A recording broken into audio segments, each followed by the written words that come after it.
Zee 24 तास एक पाऊल पुढे. आपल्यासोबत आहेत पोपटमधले 3 स्टार ज्यांची खेड्यामधले जे काही धमाल करतायत. सिनेमा काढायचा आहे का फिल्म, प्रत्येकाच्या एकाच्या हातात कॅमेरा दिसतोय, डायलॉगचे काहीतरी रिहर्सल दिसते. बरोबर, नेमका रोल काय? रघुनाथ हिवाळे नावाचा कॅरेक्टर आहे.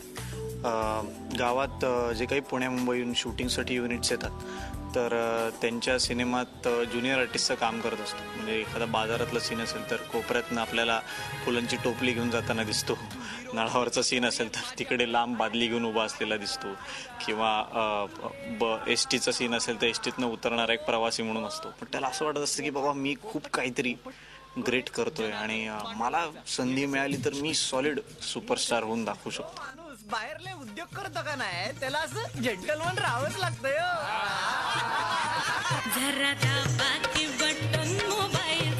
म्हणजे स्टोरी मध्ये बाई आली.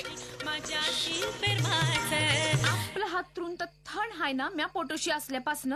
एक बाई सांभाळत दुसरीकडे जाईल. राईट फ्रॉम आमचे लुक्स, कॅरेक्टर्स, स्क्रिप्ट, मी सगळं आम्हाला ते पहिल्यांदाच मला वाटतं एवढ्या चांगल्या प्रकारे त्यांनी आम्हाला इन्व्हॉल्व करून घेतलं. तर ते आम्हाला फार चांगलं वाटलं की एवढ्या कमी वयात आम्हाला ते अनुभवायला मिळालं. केतन, शाळामधलं आम्ही पाहिलेलं आहे. केतन, पुन्हा एकदा तीच गावातली काहीतरी धमाल धांगडधिंगा दिसतोय काहीतरी. नाही, मुळात सिनेमात 12वीतला आहे आता मी. शाळामध्ये जरी 10वीतला होतो तरी. आणि बरोबर आहे, आता तिकडे वेगळे मित्र होते, आता हे खरे मित्र आहेत. त्यांच्याबरोबर मी गेली 5 वर्ष काम करत आहे, त्यामुळे खूप मजा आली.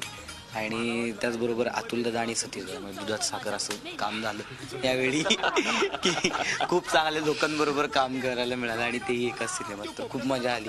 मजा म्हणजे आम्ही तिघं नॉर्मल खूप मजाच करतो, पण यावेळी अजून बाकीची लोक होती त्यामुळे खूप धमाल आली.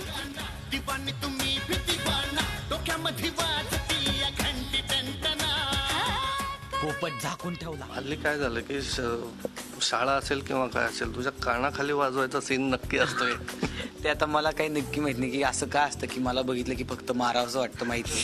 पण प्रत्येक ठिकाणी वडील माझे असे आहेत की जे फक्त मारतच असतात आणि त्यांचा ऐकण्याशिवाय पर्याय नसतो.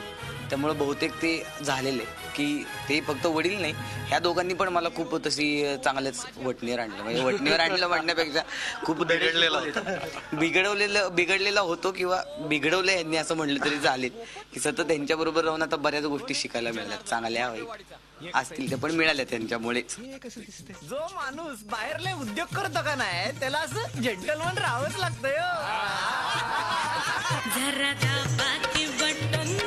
हा आमचा ज्युनियर आहे, म्हणजे कॉलेजमध्ये हा सर्वात सिनियर आहे, मग मी आणि मग केतन. तर रॅगिंग वगैरे केलं? हां, म्हणजे ते कॉलेजमध्ये नाही पण सेटवर केलेलं आहे मी, असं सांगायला हरकत नाही. फिल्ममध्ये सुद्धा. तर ते एक रिलेशनशिप आधी होतं की ज्युनियर सिनियर, आणि मग तोही सिनियर झाला, त्यामुळे तो आमच्यात आला.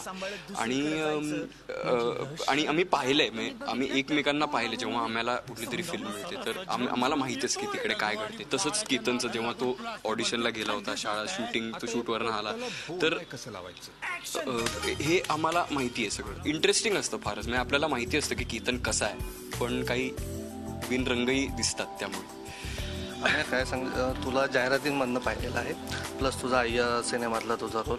छोटे छोटे रोल असतात पण ते प्रेक्षकांना आता भावायला लागलेले. पोपटमध्ये तुझं असं काय असणार आहे की प्रेक्षकांनी तो बघायला यावं? मला असं वाटतं की शूटिंग करताना आम्ही इतकी मजा केली आहे या सगळ्यात की आता आम्ही डबिंगच्या निमित्ताने सिनेमा बघतोय तर ती सिनेमात पूर्णपणे दिसलेली. मला असं वाटतं कुठलीही कलाकृती वर्क व्हायला, ती प्रेक्षकांना रिलेट व्हायला आधी ती त्या काम करणाऱ्यांना रिलेट व्हावी लागते, त्या कलाकारांना रिलेट व्हावी लागते. त्यांच्याकडनं ती प्रामाणिकपणे झाली तर ती प्रेक्षकांना नक्की आवडते. तर असं सगळं या कलाकृतीबाबत जुळून आलंय असं मला वाटतं. आणि त्याच्या मागे एक उत्तम कथा आहे चिन्मय केळकरची. सतीश दादा सारखा माणूस आहे ज्यांनी आम्हाला लिटरली हात धरून पूर्ण प्रवास घडवलाय. आणि अतुल सरांसारखा मोठा कलाकार आहे ज्यांनी आम्हाला या पूर्ण प्रवासात उत्तम गाईड केलंय. तर एवढ्या सगळ्या गोष्टी असताना मला असं वाटतं की ही अशी कलाकृती आहे जी आपण चुकून चालणार नाही. ही फिल्म आपल्याला बघावीच लागेल. All the best.